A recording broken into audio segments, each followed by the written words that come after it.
Good evening, you're now with me, Handy Gui for TVS Nightline, and here are the headlines for tonight. Sarawak surpassed its 2024 target with 62% of its energy mix coming from renewable sources.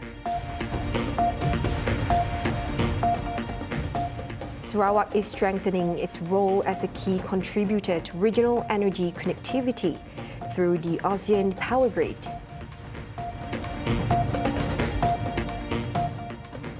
And Indonesian President Prabowo Subianto inaugurated his cabinet on Monday.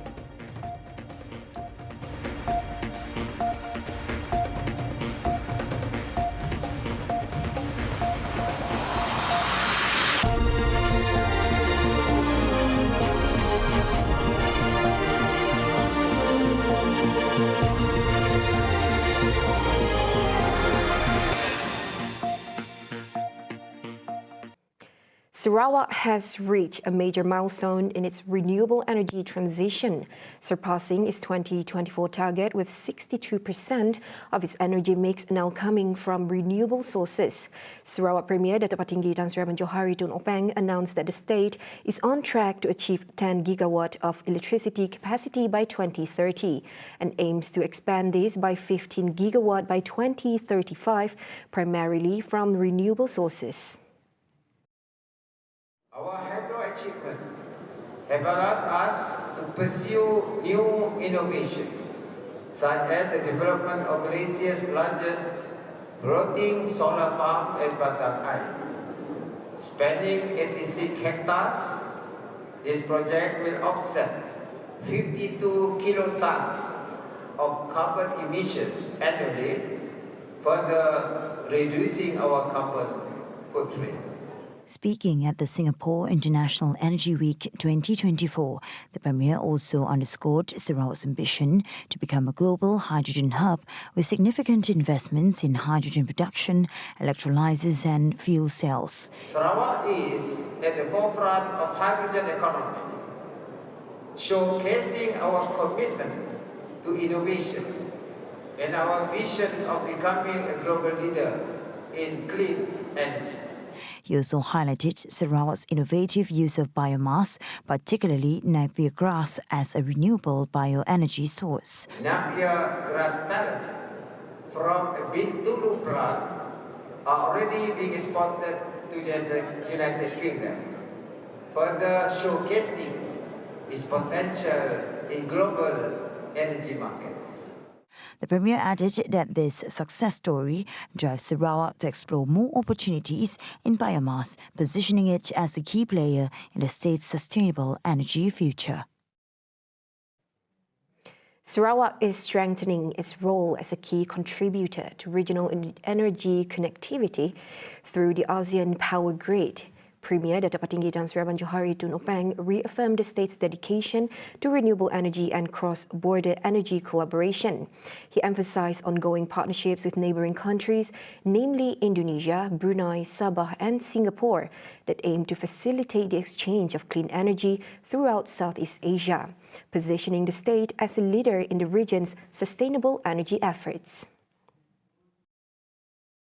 Sarawak is committed to supporting Southeast Asia's transition to renewable energy, as we have the potential to be the battery of ASEAN, sharing our predominantly renewable power with our Southeast Asian neighbors through the interconnected Borneo and ASEAN power grid.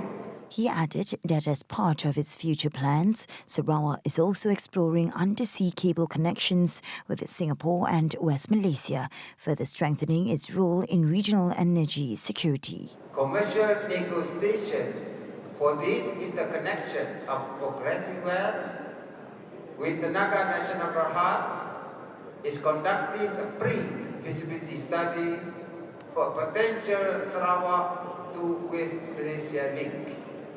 This project marks significant milestones for Sarawak's role in the ASEAN power grid's next phase.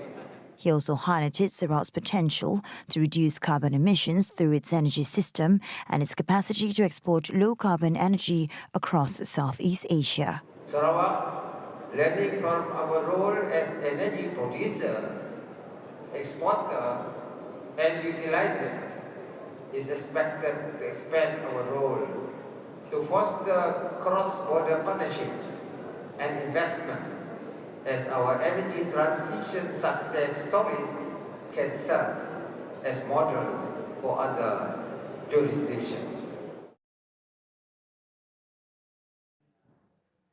Bintulu Port Holdings Berhad BPHB has joined forces with the Forest Department Sarawak FDS to support environmental conservation through its jungle trekking and tree planting program at the Similajau Forest Reserve. In a statement, BPHB announced that this initiative is part of the Greening Sarawak campaign, which aims to plant 35 million trees across the state, reinforcing its dedication to sustainable development and environmental responsibility. A total of 131 participants took part in the event, with 93 from BPHB and 38 from FDS. The program also featured a tree planting ceremony where 250 saplings representing 9 native species were planted. Key figures from both organizations, including Huang Chong-hee FDS, Abdul Halik BPHB, and Henry FDS, addressed the participants, emphasizing the importance of collective action to ensure a greener future. Also present were members of BPHB's leadership team, including its Chief Operating Officers, Machaleh Edli, and Chief Operating Officer Hasmadi. This collaboration underscores the shared commitment of BPHB and FDS to environmental protection, securing a sustainable and greener Sarawak for generations to come. Sarawak's takeover of Maswings marks a significant milestone in the region's aviation goals. The state plans to finalize the takeover within 2 months and launch a new state-owned airline.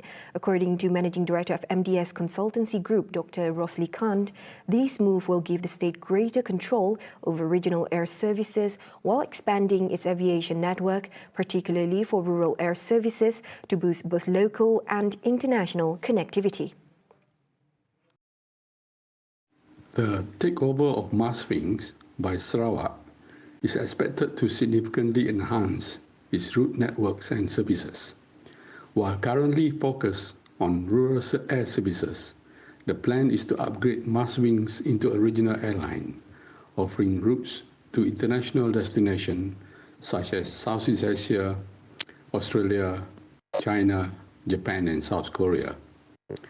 The state aims to improve connectivity, particularly for rural areas, by continuing to prioritize essential services even on less profitable routes, ensuring that no region is isolated due to unavailability of air transport.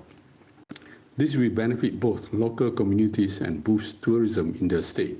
Recently, Premier of Sarawak, Dato' Patinggi Tan Sri Abang Johari Tun Openg revealed that Sarawak is completing the takeover of Maswings within the next 2 months before the launch of its own airlines, slated to be by next year. The move, Abang Johari further commented, will facilitate travel for Sarawakan students between Sarawak and Peninsular Malaysia, adding that the new airline will also boost tourism in the state.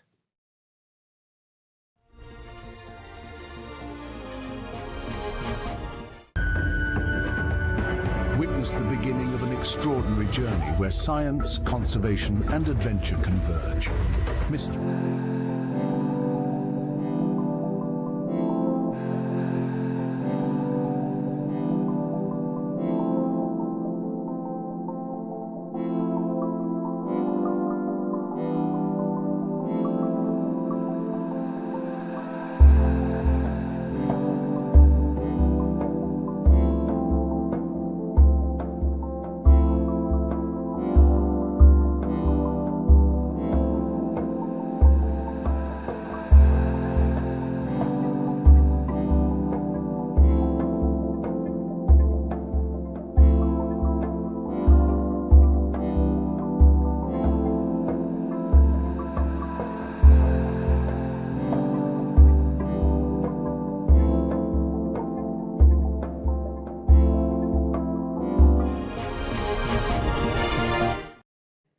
Thank you for staying with us. Now, the government is considering new ways to implement a two-tiered pricing system for RW95 petrol subsidies, potentially linking identification card databases with e-wallets and debit cards.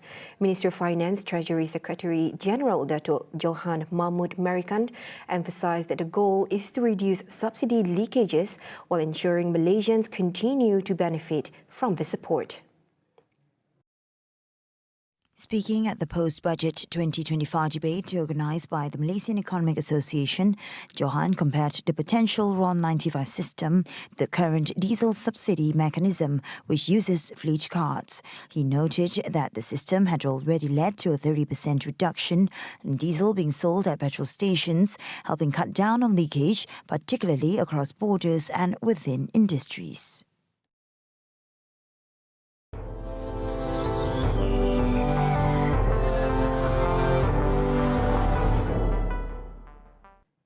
Indonesian President Prabowo Subianto inaugurated his cabinet on Monday, keeping key members of his predecessor's team, signalling policy continuity. The 73-year-old former general took office on Sunday, pledging in a bold speech to fight corruption and protect democracy. During his campaign, Prabowo promised to maintain many of former President Joko Widodo's policies and selected Widodo's eldest son, Gibran Rakabuming Raka, as his vice president. The new cabinet of 48 ministers includes a mix of Prabowo loyalists and reappointments from the administration of Joko Widodo. Rosan Perkasa Ruslani returned as investment minister and Bahlil Lahadalia as energy minister. Minister of State-Owned Enterprises Erick Thohir also kept his portfolio, as did Finance Minister Sri Mulyani Indrawati. Other members of the cabinet are seen as close allies of the new president, such as Defence Minister Safri Samsudin. Like Prabowo, Safri is accused by rights groups of abuses during unrest near the end of President Suharto's rule in the late 90s and in East Timor under Indonesian occupation. Prabowo named Sugiono, an official from his party and former member of the Army's Special Forces, as the new foreign minister.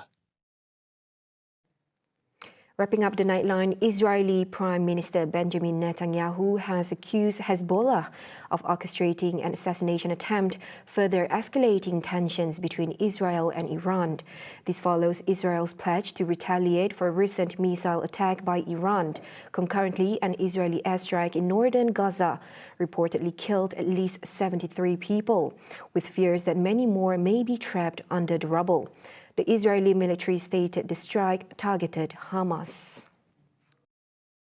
According to Netanyahu's office, a drone was launched towards his residence in Caesarea. Netanyahu and his wife were not at home during the attack, and there were no injuries. Netanyahu condemned Hezbollah, calling the assassination attempt a severe miscalculation, and warned Iran and its allied groups, including Hezbollah, that anyone threatening Israeli citizens would face severe consequences. Hezbollah, which has been in conflict with Israel since late September, has not confirmed the attack. Israeli officials reported that the drone struck a building in Caesarea, narrowly missing the Prime Minister's residence. The area has been a frequent target of Hezbollah attacks, leaving many residents feeling increasingly unsafe. Those were the updates on TVS Nightline. I'm Handy Gui. Thank you for watching. Have a good night.